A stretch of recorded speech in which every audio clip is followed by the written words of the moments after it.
दोस्तों, क्वाइस सक्सेस के YouTube channel में आप सबका स्वागत है। परिचय। साहिल, क्या तुम बता सकते हो कि इस पार्क का क्षेत्रफल कितना है? यह बहुत आसान है। इस पार्क का आकार वृत्ताकार है।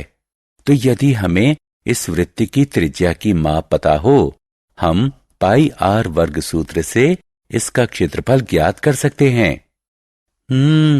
साहिल, तुम काफी बुद्धिमान हो। मैं तुमसे एक और प्रश्न पूछता हूँ।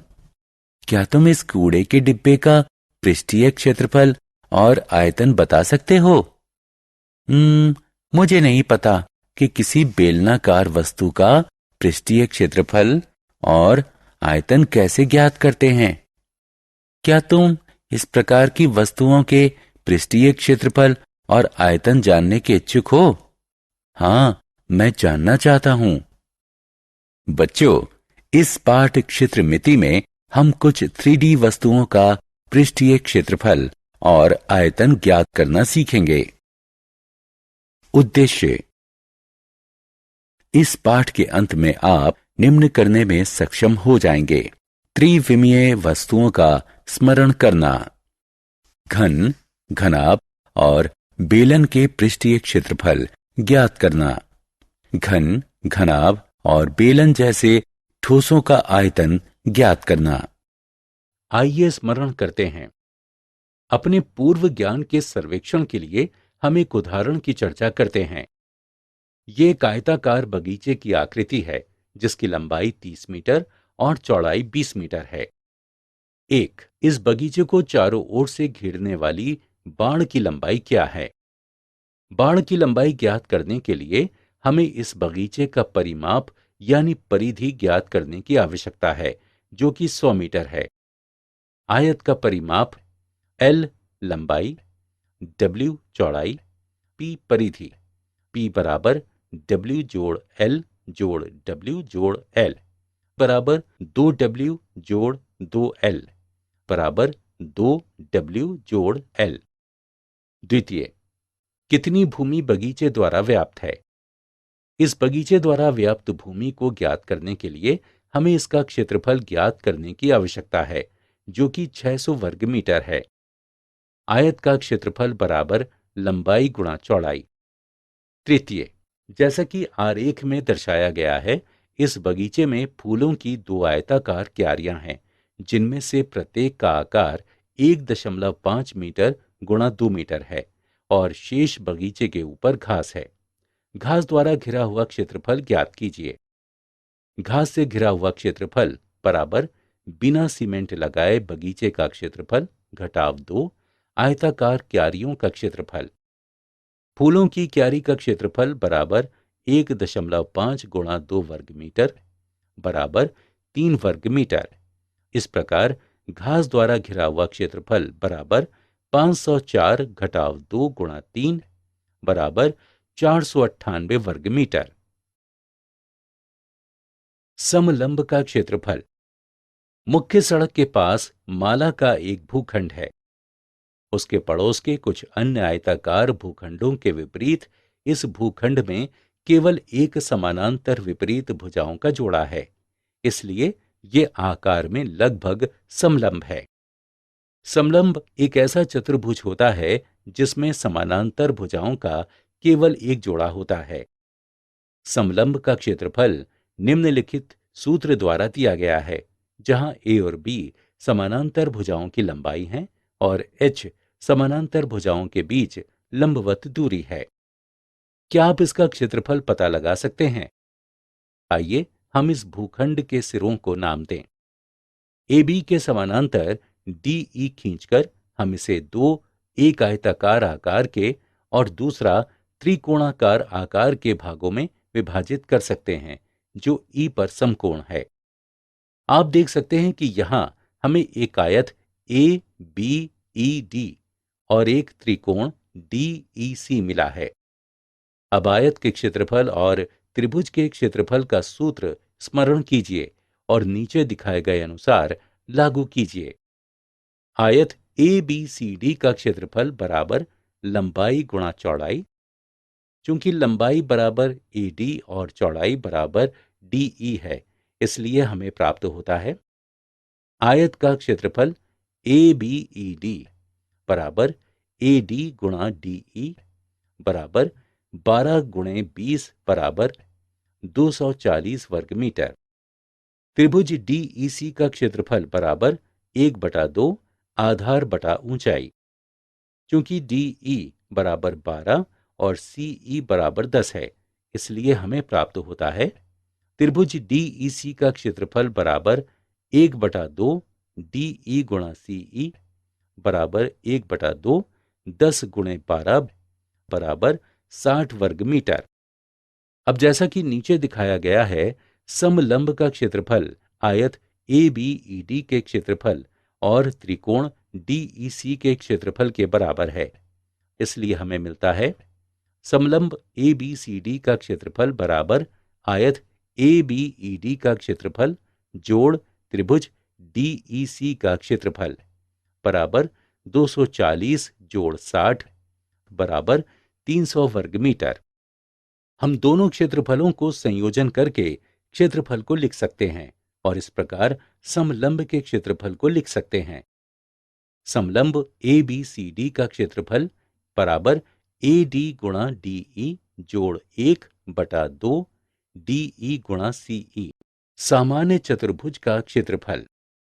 एक चतुर्भुज एक चार भुजा वाला बहुभुज होता है जिसके आंतरिक कोणों का योग 360 डिग्री होता है। एक चतुर्भुज के गुणधर्म। हर चतुर्भुज में 4 शीर्ष और 4 कोणों को समाहित करते हुए 4 भुजाएं होती हैं। इसके आंतरिक कोणों का योग 360 डिग्री होता है। एक चतुर्भुज में सामान्य रूप से विभिन्न लंबाई की भुजाएं और विभिन्न माप के कोण होते हैं। हालांकि वर्ग, आयत, समांतर चतुर्भुज आदि कुछ विशेष प्रकार के चतुर्भुज होते हैं जिनकी कुछ भुजाएं और कोण समान होते हैं।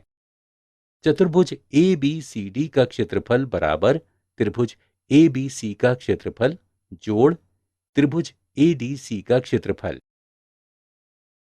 जो 1/2 AC गुणा H1 धन H2 के बराबर होता है, जहां D विकर्ण AC की लंबाई को दर्शाता है। विशेष चतुर्भुजों का क्षेत्रफल। समचतुर्भुज एक समतल आकृति होती है जिसमें 4 समान सीधी भुजाएं होती हैं।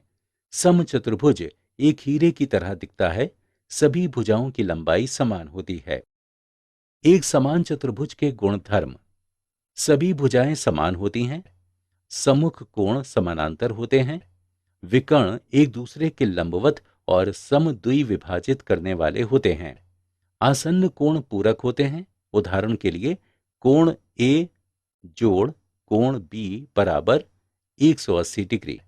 सम्मुख कोण समान होते हैं। एक समचतुर्भुज एक ऐसा समांतर चतुर्भुज है जिसके विकर्ण एक दूसरे के लंबवत होते हैं। हम एक समभुज का क्षेत्रफल ज्ञात करने का सूत्र खोजने के लिए त्रिभुजों में विभक्त करने वाली विधि, जिसे त्रिभुजों में विभक्त करने की क्रिया भी कहा जाता है, उसका उपयोग करते हैं। ABCD एक समचतुर्भुज है, इसलिए इसके विकर्ण एक दूसरे के लंब समद्विभाजक हैं।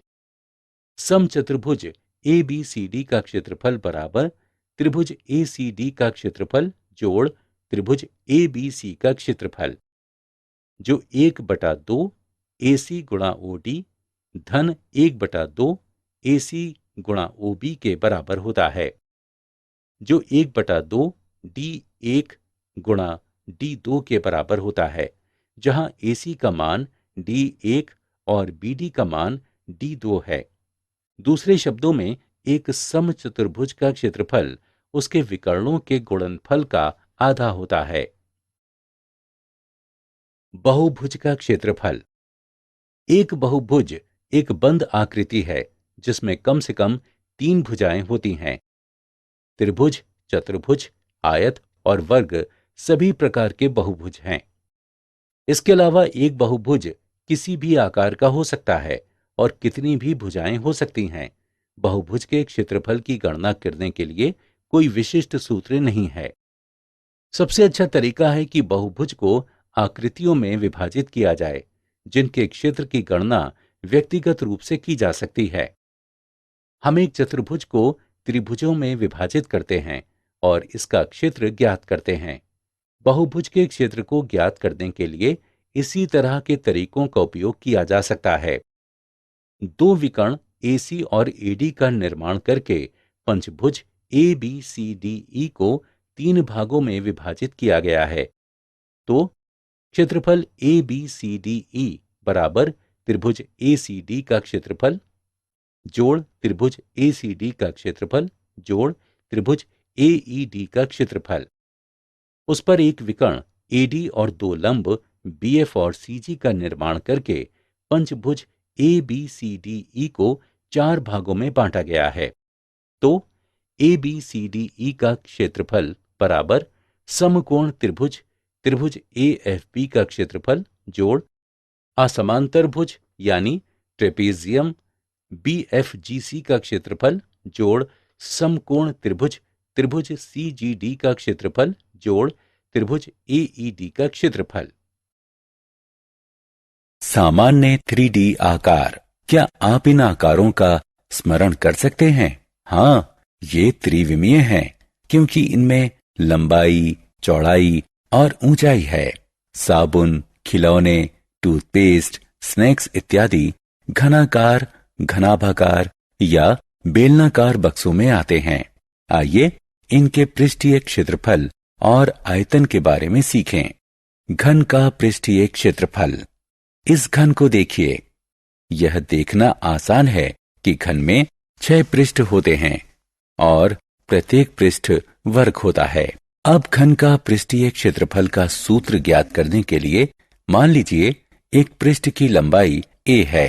क्योंकि घन में 6 पृष्ठ हैं, अतः कुल पृष्ठीय क्षेत्रफल वर्ग a गुणा वर्ग a गुणा वर्ग a गुणा वर्ग a गुणा वर्ग a गुणा वर्ग a होगा, जो कि 6 गुणा कोष्ठक में वर्ग a के बराबर होगा।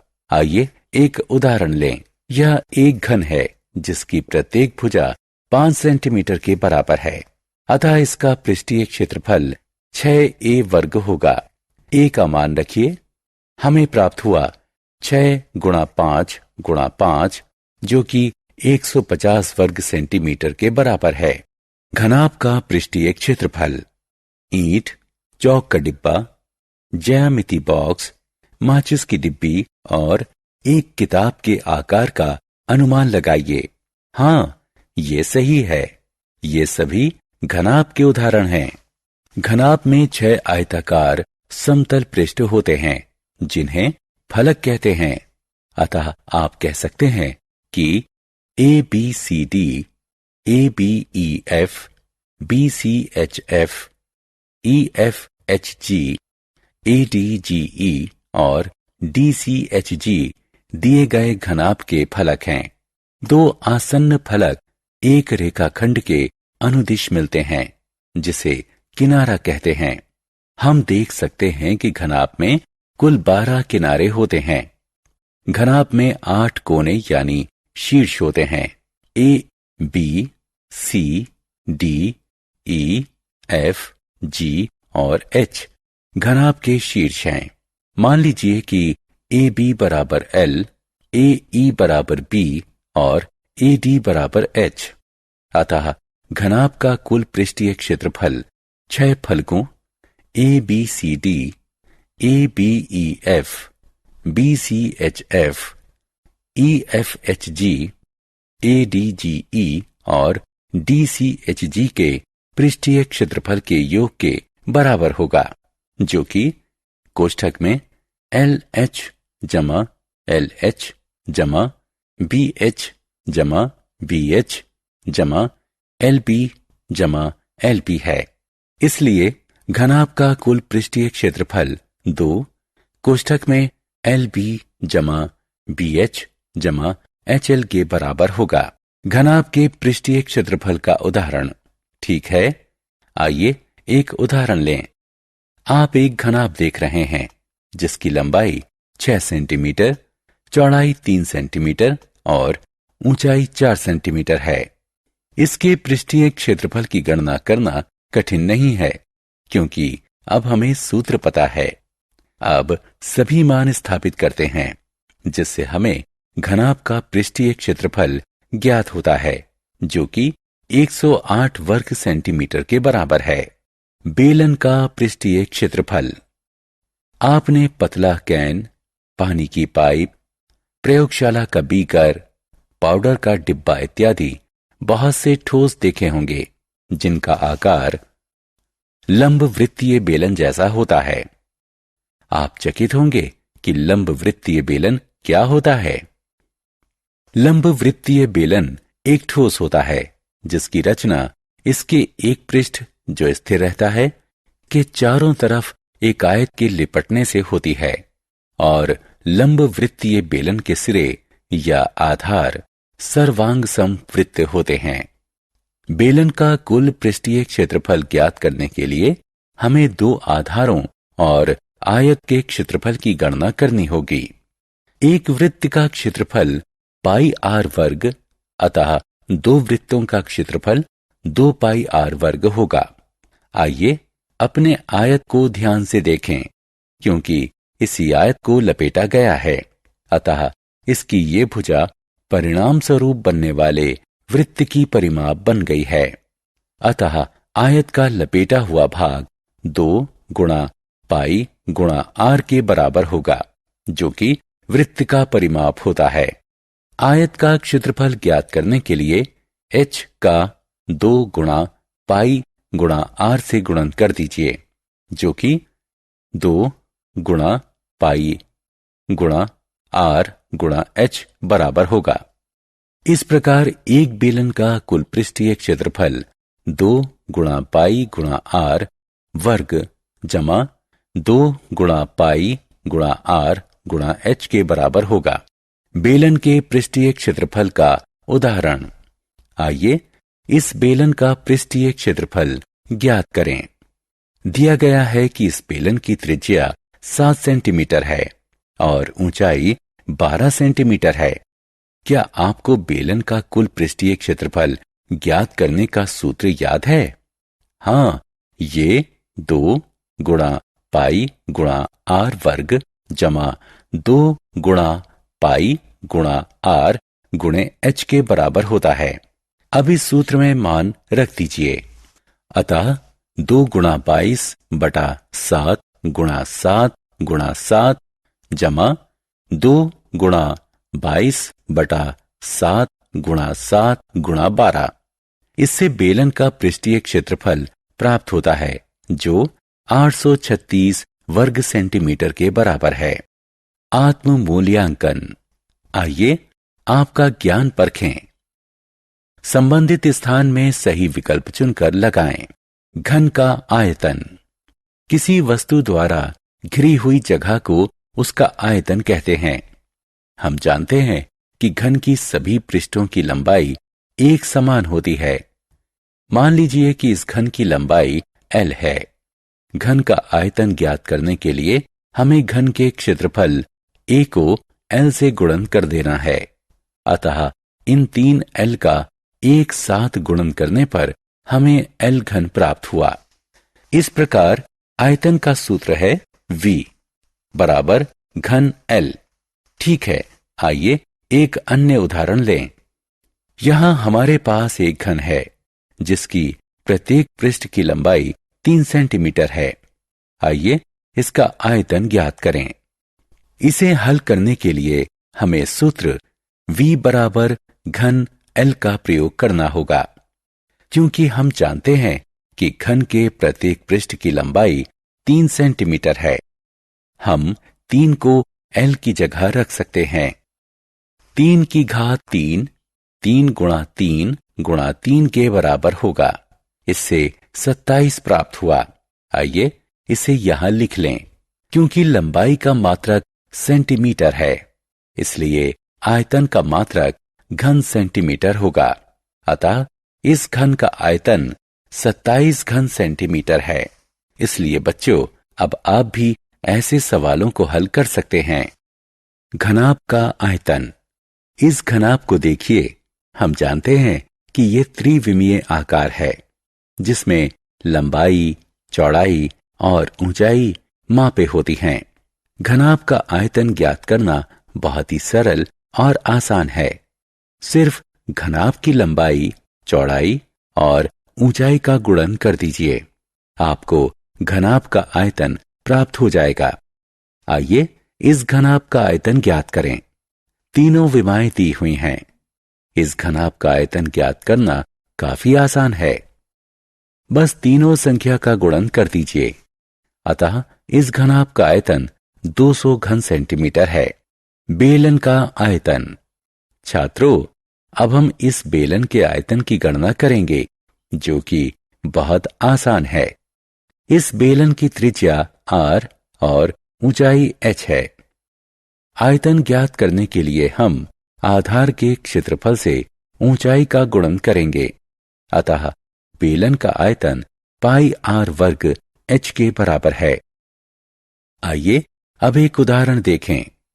हमारे पास एक बंद लंब वृत्तीय बेलन है, जिसकी त्रिज्या 7 सेंटीमीटर है और ऊंचाई 10 सेंटीमीटर है।